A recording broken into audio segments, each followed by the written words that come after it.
Welcome to FailCraft, the podcast where we dive into the messy, real side of success and explore how setbacks become the stepping stones to growth and clarity. Today, we are joined by someone who has been called the world's greatest podcast guest. And with over 800 appearances, he has certainly earned his stripes. Nicky Billou is a number one international best-selling author, the host of the Thought Leader Revolution podcast, and the founder of eCycle Academy, where he helps heart-driven entrepreneurs scale their businesses and become authorities in their niche. He is an advisor to successful entrepreneurs, a speaker who shares stage with giants, and someone incredibly open about his journey as a Christian immigrant. What really caught my attention was his honesty about the mental health effects of the recent global upheaval, reminding us that even the most successful among us face struggles. Nikki, it's a real pleasure to have you on the show today. Thanks for being here. Hey, Ezekiel, thanks for having me on the show. Fantastic. So let's dive in quickly.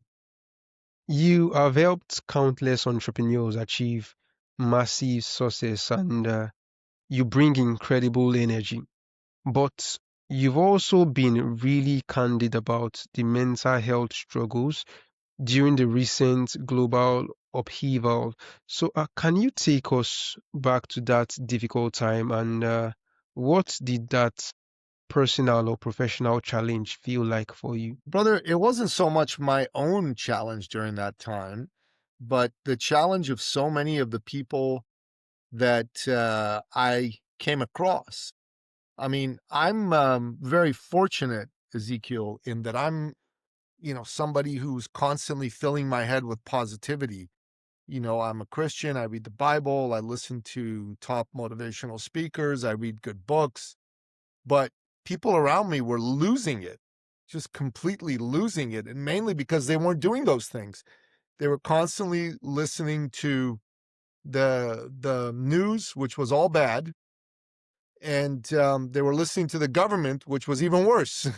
So when you have people that are trying to make you feel bad, which the news and the government were trying to do because that's how they make money, it was terrible. Great. That's a really interesting one there. So, your bio mentioned being a Christian immigrant from the Middle East.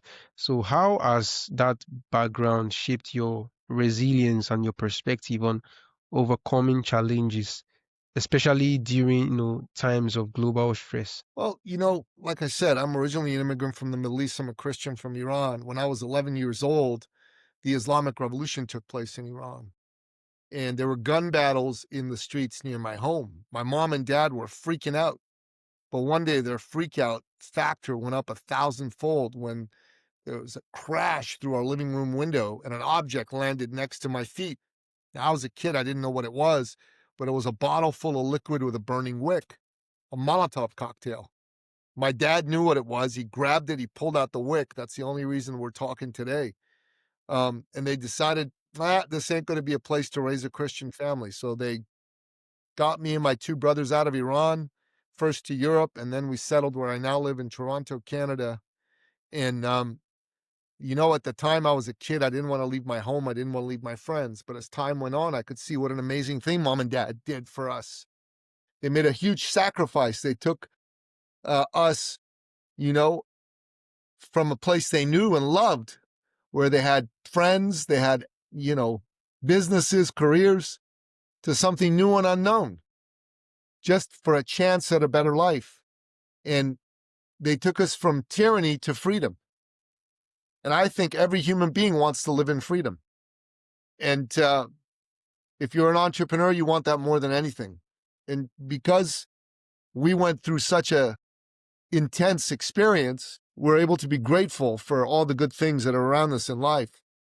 And most things don't bother us. I mean, after you've had to leave your home, everything else seems comparatively easy. Wow, that's a truly inspiring story there. Thanks for sharing it, Nikki. So you talk about helping experts become branded thought leaders. Was there a time you personally felt stuck or lacked authority, perhaps early in your career or during the recent upheaval, and how did you overcome it? Look, early in the career, nobody knows who anybody is, right? So you got to find a way to get people to know who you are. And for me, a big part of it has been podcast guesting. I've become a guest on other people's podcasts, and I've been a guest on over 830 shows right now. Over 4 million people have seen me on other people's shows, and that's a beautiful thing because the more people watch and listen, um, the higher my authority grows. So I'm a big believer in podcasting and being a guest on other people's shows. You can go from tragic to magic when you're a guest on other people's podcasts. Fantastic, fantastic. So you also achieved a significant body transformation later in life. So was there a specific setback or realization that prompted that change? And how does that physical discipline connect to your business mindset? Well, I just used to be really fit. And then over a 10, 12-year period, I got fatter every year and I got disgusted with it. So I decided to do something about it. I hired a coach and I did what he told me and I got into shape. And it was the best decision I ever made. Um, and how you do anything's how you do everything, you know? Mm, So um, the more discipline I put into my physical transformation, the more discipline I started to put into my business and I started to make more money. okay. According to you, right there, discipline is the key. So, for people who struggle to become disciplined or who do go back on their decisions after deciding to become disciplined for a while or, particular period, couple of days, couple of weeks or months, as it may be, but do go back on their journey in that discipline. So, what advice do you have for such person to become consistent with their discipline and their ability to stay consistent to it? Well, you know, I think everybody needs help because there's days where everybody doesn't believe in themselves. You know, you, me, everybody. There are days where our self belief wobbles. And the Mm, best way to get your self belief to be strong is to be around people who see your greatness. And you got to be around like minded people. If you want to be disciplined in working out, you should be around people who already work out. If you want to be disciplined in building a big business, you should be around people who build big business. It's not complicated, right? But it takes work. So I say find a peer group. That's the biggest way to become successful fastest. all right. So, why do you think most people live in their comfort zone, and how can they, how can you get them out of it? Um, because people are fundamentally lazy, right? Mm, They'd rather not work. And the way you get out of it is you have to push yourself to not be lazy. The future doesn't belong to the people who want to be comfortable. The future belongs to the people who are ready to get uncomfortable, Ezekiel. great, great. Aha, yeah. So tell us about the finish line thinking. So what does it actually mean in practice and when you're facing ongoing uncertainty or setback with no clear end in sight? Well, Finish Line Thinking is a book that I wrote. Let me just see if I can find a copy of it here. So you go on Amazon, you can pick up a copy of it. It looks like this. It's really all about learning how to think and win like a champion. Have you ever wondered, Ezekiel, what makes someone a champion? What has one person be a winner, a champion, and another person who's just as talented, maybe even more talented, not be a champion? Well, the research that I've done shows that it's how that champion thinks, right? Mm, Champions do what I call finish line thinking. Well, what's finish line thinking? Well, it's the science of how to think and win like a champion. Okay. So I've done a ton of work with Olympic champions, world record holders, business champions, billionaires, multimillionaires. thought leaders. And I've also done a lot of reading of top thought leaders in this arena, like Dr. Anders Ericsson and Dr. Angela Duckworth. And inside this book, I lay out 13 principles of how to think and win like a champion. And these principles, they'll change your life. If you take the time to buy this book, read them, learn them, and apply them. All right. So for the entrepreneur listening right now who is facing their own mental health struggles amidst the pressures of scaling a business, so what is the first piece of advice you would give them based on your own experience with people? Yeah. So here's what I'm going to say. The first thing you should do is you should embrace eating healthy. Okay. Mm, Because if you don't take care of your body, your body won't take care of you. And like champion performers, they get it, right? They know they got to have optimal health and optimal energy. That's the only way they can be a champion. They don't like argue with themselves in their mind. Should I eat this piece of chocolate or should I not eat the piece of chocolate, right?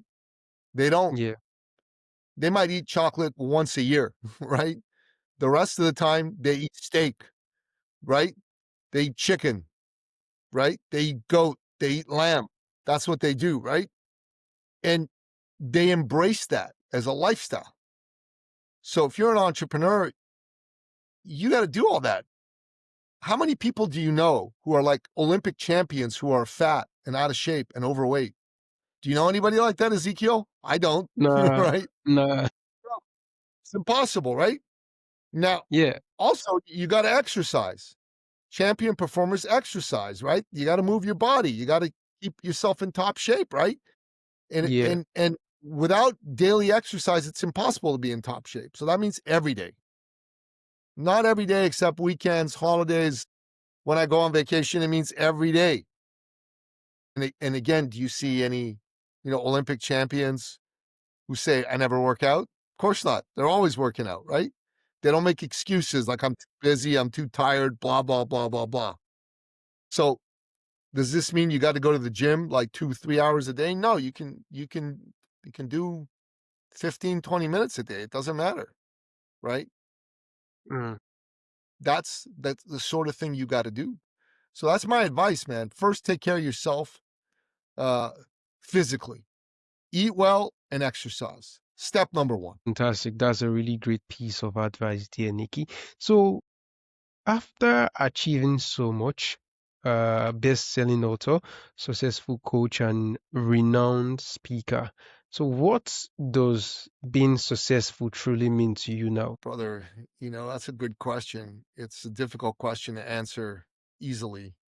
Suffice it to say, success to me means, having money, having time, having health, you know, being intellectually free, i.e., I can think for myself, and being emotionally free. So you're not stuck on other people.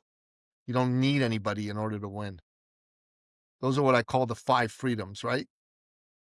Money Mm, freedom, time freedom, health freedom, mind freedom, and emotional freedom. interesting, interesting. That's another interesting one.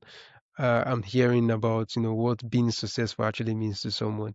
So finally, Nikki, this has been a really fantastic conversation.